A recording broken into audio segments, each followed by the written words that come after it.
Good morning, Facebook land. It is Caroline Carrington coming to you live from cold, it feels like freezing, Northern California in Oakland in the San Francisco Bay Area. It is 41 degrees Fahrenheit, and for us that's pretty cold. But I realized it has been about 3 months since I did a Facebook Live. And it was really important for me to do the healing work that I have needed to do over the last few months. I've been on a very intense personal healing journey. And so I was keeping that as the focus of my intention. I'd love it if you tuning in to just share where you're tuning in from, because while there'll be people that are from the Bay, I can already see there are people tuning in from all over the country and potentially all over the world. So please do put your put in the comments where in the country or in the world you're tuning in from. So let's all just take a rich breath in together and a big sigh out. And again, inhale.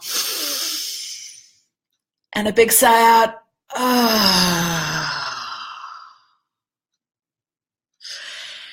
And I picked the title, trauma, and is this what's getting in the way of your orgasm?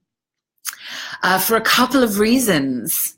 One, because so often, especially women come to me saying, I really want to have amazing orgasms and I just can't have them, and can you help me with that? And so often it's trauma or some kind of emotional pain that's sitting in the way. And this can often be missing in tantric exploration. We just want to go for the highs and we want to go for the ecstasy, but we don't want to dig through what's actually standing in the way of getting there. And I am a big believer in being willing to embrace the shadow and look at the parts of ourselves or of our past that's keeping us back so we can be our own fully vibrant, expressed selves. The other reason that I put orgasm in the title is because while I'm really passionate about talking about trauma, what I'm noticing is that when you talk about trauma, often people are not, like, they're a little more nervous. And I'll talk a little later about the trauma workshop that I have arranged. But when I put something sexy in the title, people seem to pay attention. And you guys are used to me talking about super sexy topics. And when we talk about trauma, that makes people a little uncomfortable sometimes. And if that's you, I encourage you to share vulnerably and go, yeah, this is a little nerve-wracking for me to even join on this Facebook Live. I'll be honest with you, it's a little nerve-wracking for me to be talking about this. But it's such an important topic, and this is really one of the first things that I've really said publicly in reference to the Me2 campaign. Thank you, Scott. Yes, this is a very important topic that we're discussing, which is why I'm up early on this cold Saturday morning to come and be with all of you. But so part of why I've been quite silent on the Me2 campaign is my family was impacted, as some of you know, by the fires in Northern California. The fires got to 1.5 miles from my mother-in-law's home. And that had a direct impact on me and my family, and actually kick-started a big healing journey around other trauma in my life. Some of you know this. Those that come to my classes, I'm pretty open about being a trauma survivor. So I've really been focused on that healing part of my journey. And I often say to my students, I have to work really hard to be able to support you all. So I have to be doing my own inner work. Otherwise, I'm not able to hold the profound spaces I do in my private sessions. And while my private sessions are a lot about exploring pleasure, and people can come to me and go, yes, I want to have the best orgasm of my life. often there's a lot of emotional processing that goes in to those sessions as well. And I want to meet and be with the whole person. So let's talk a little bit about what trauma even is, because it's often misunderstood and that word is thrown around quite a lot without much understanding. So I'm going to give you sort of a layperson's definition of what trauma is and then go to their actual clinical definition. So one definition I heard recently is that trauma is any experience that is beyond your nervous system's ability to manage or stay self-regulated.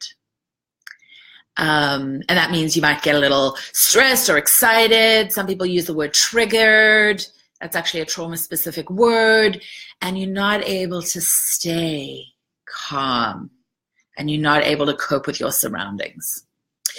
There's something called the DSM, which is like the Bible for, or the go-to handbook for therapists and psychiatrists and psychologists.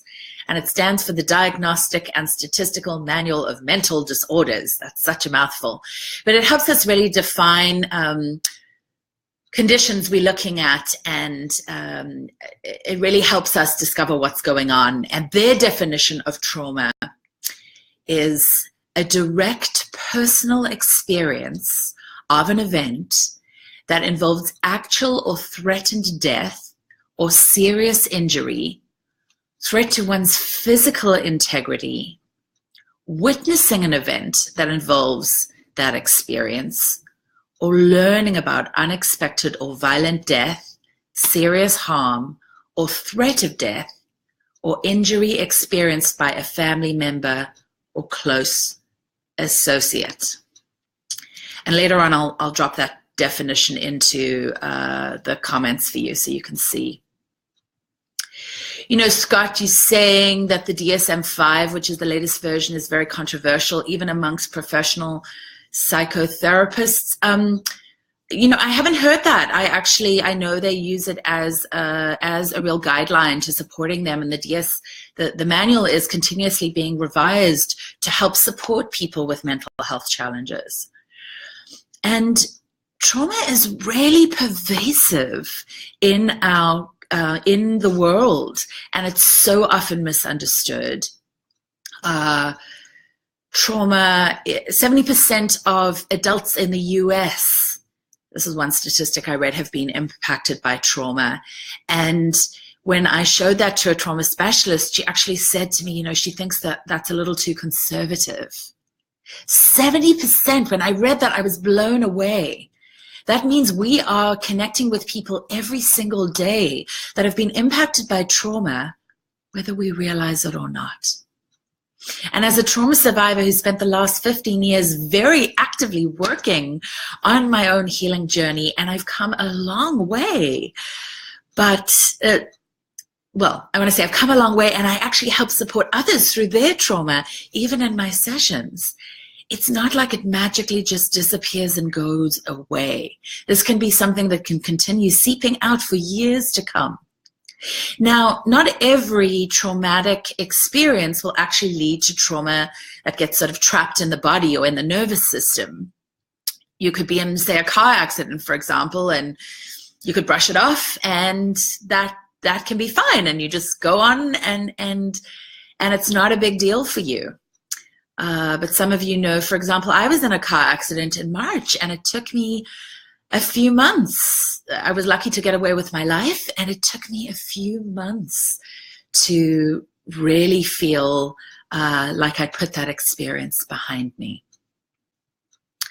So another part of why I'm sharing this video, and also the class I'm going to be talking about in a bit, is because when I am dealing with navigating my own trauma, what I notice is the amazing people that I have in my life so often have no idea how to be with me or what to do. And I hang out with some pretty badass, amazing people. They're like coaches. Some of them are even therapists. Many of them are hands-on body workers. Some of them are other Tantra teachers. And we don't really get trained on how to be with trauma, and yet it's all around us.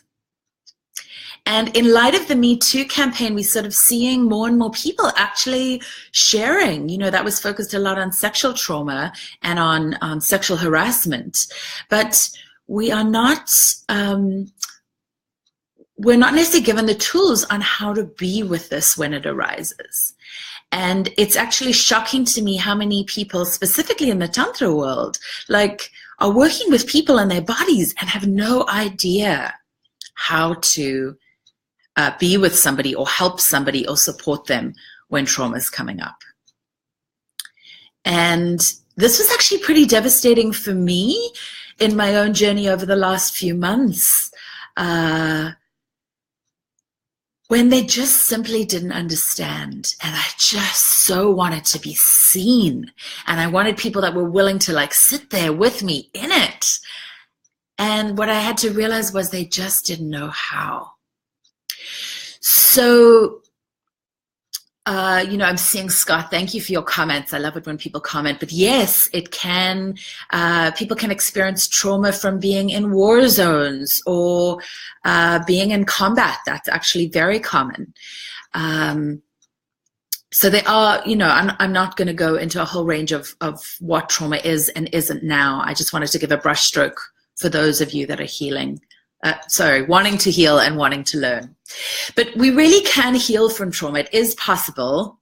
And on some of my hardest days, I'm like, I've got to remember that it is possible to heal from trauma.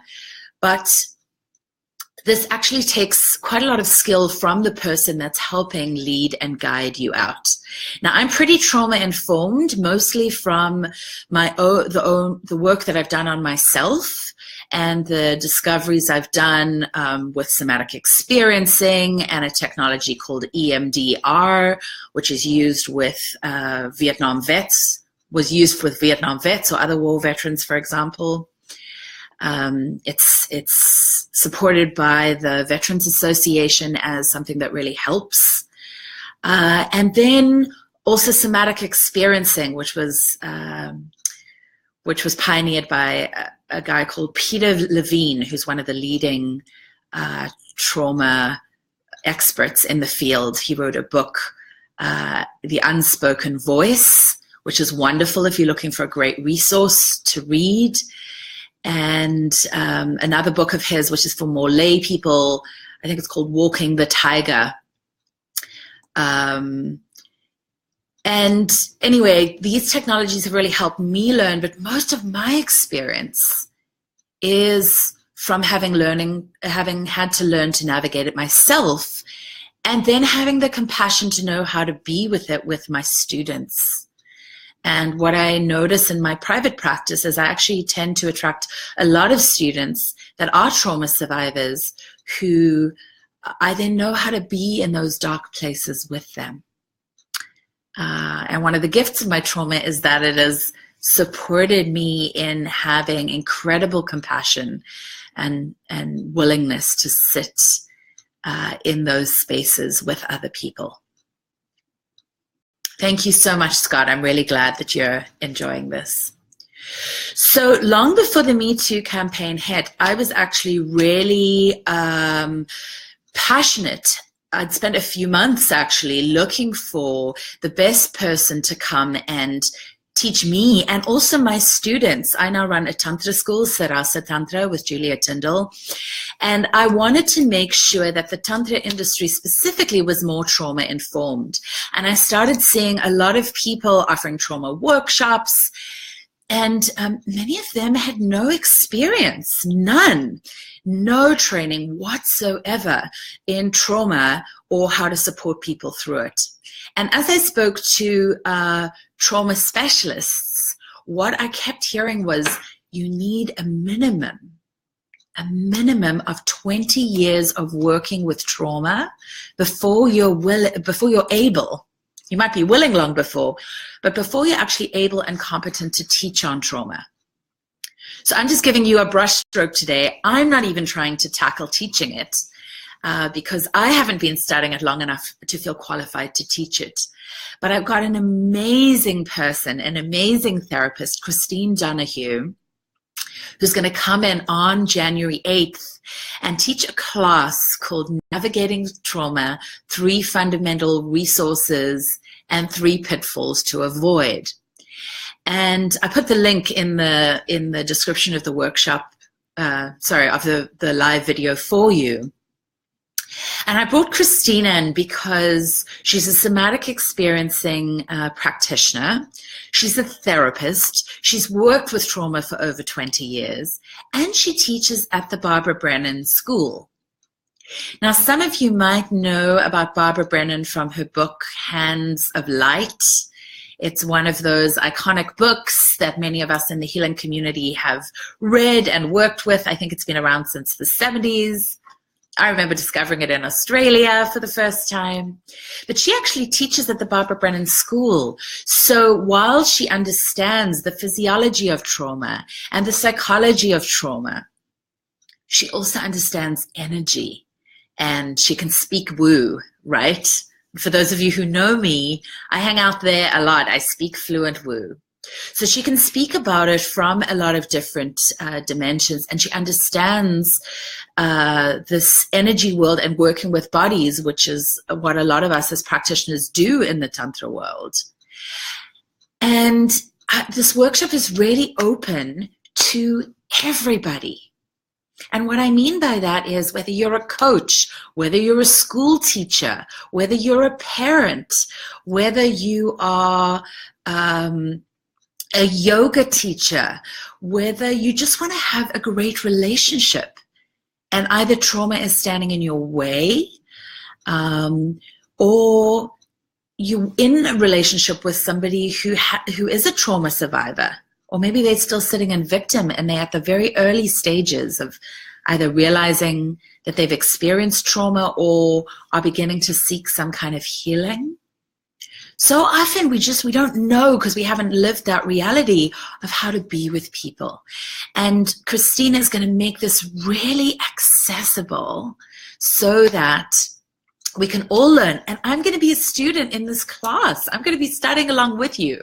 I'm going to have some great people there as well. Julia Tyndall's coming. Charlie Glickman is coming. He's coming all the way from Seattle. Midori, who some of you know, she's going to be there. And it's really, this is my gift back to community. I can complain about the things in the industry that don't work and how people should know better, but complaining isn't going to change anything. So I decided instead of complaining, I wanted to offer this gift. And I'm not making any money on this workshop. This really is, everything's going to our wonderful facilitator. But what I've noticed is that all my sexy workshops are filling up. All my Tantra workshops are filling up so easily. And yeah, that's great. I love it that you guys are signing up all the way into April for what I'm offering. And with this focus on trauma, you know, people are not as enthusiastic. And I get it. It's a hard thing to sit and be with sometimes. But if we get the tools and we feel more empowered to recognize when it's happening and to have an idea of some of the things we can do, that's really going to help not only ourselves, but the people we love around us. And Christine's also going to show us when we're out of our depth and when we need to refer out to a specialist. I have a team of therapists that I work with who I refer out to on a regular basis when something shows up in my private sessions that's too much for me to handle, you know, or I can do the Tantra part and I need them working sort of in a more refined way on some of the trauma pieces that are even beyond my skill level. So I really encourage you guys, the link is there to check it out and come and learn and come with your questions so that we can really all up-level and learn more. And I want to celebrate all the people that have come forward in the Me2 campaign. And it's been very powerful for a lot of people to just say, yeah, sexual harassment or sexual trauma happened to me, and this is my experience. And for some of you, that's been healing enough just to share your story, or just to stand in solidarity. And that's great. If that's all you needed to do, that's wonderful. I read a blog by Selma Hayek the other day that was very powerful. She spoke out for the first time after many years. And for some of us, just putting a hashtag or trying to gain solidarity on Facebook just isn't enough. We actually need deeper layers of healing. We need somebody who knows how to walk us out of the darkness. And I'd love to support you in whichever ways I can. My private sessions are some of those ways, but this trauma workshop is available to us all. The tickets are pretty inexpensive, and we really want this to be as accessible as possible. So I'm going to be live just for a few more minutes. I want to read some of the comments that have already been posted. And if any of you have any specific questions, you're welcome to pop those in the comments section, and I'll do my best to answer them. So I want to make sure. Oh, Isleen, thank you for joining in. We've got people from all over the world on this Facebook Live, and like Isleen is tuning in, I believe, from Geneva. So please share where you've tuned in from so we can really feel connected in this global community. So I'm just reading Scott's comment. Yes, the Me2 campaign has been helpful for survivors. That's absolutely true, and to feel this sense of solidarity. And I'm so glad that it was helpful for your sister. Oh, that's amazing that she shared some of her story with you that she'd never been able to share before. That's beautiful. So I love it that campaign has been somewhat of a conversation starter for so many people. I'm going to share a personal story where quite soon after the campaign broke, I was invited to a dinner party, and it was just about creating a safe space for people to come together. But even in that space, as people were sharing, I noticed there was a woman who was really in the throes of her trauma, and again, most of the people in the room didn't really know how to be with that. And sometimes we've got to learn to sit in the fire with people and sit in the shadows, which can be very, very uncomfortable because of what it can bring up in ourselves. So developing some skill so that we can feel more competent to be with trauma survivors can be really, really helpful. I'm a technique junkie. And what I notice is when I get nervous or I get out of my depth, when I've got technique to lean into, that gives me a boost of confidence because it helps me feel like there's something I can do. And there's another piece in the Me2 campaign that's really stood out for me. So I want to acknowledge it's really important, especially for women, to be coming forward who've been silenced for so many years, to have their voice heard and amplified. And something I'm noticing in the conversation, and I've honestly been reading more than I've been posting about it, but something I'm noticing is that there isn't necessarily a space either for the perpetrators of the trauma or for those that are with trauma survivors. They don't know how to respond or how to be there.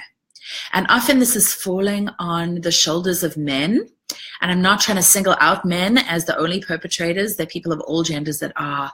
But we don't know how to be in this conversation.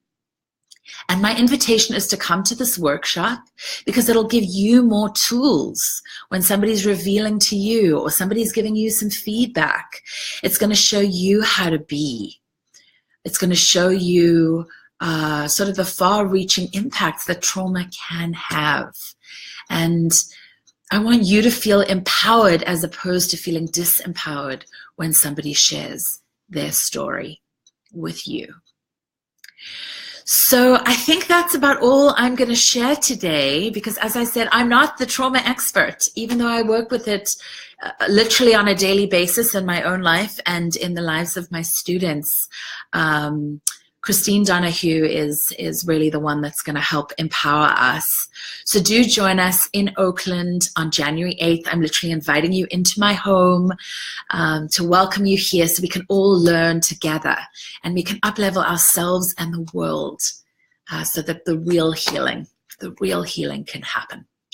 So I'm going to invite you to share this video with anybody you think can benefit.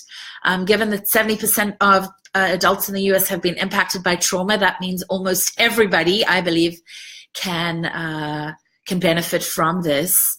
I'll give you a heads up, and I want to make sure that I get the date right. So I'm just going to check.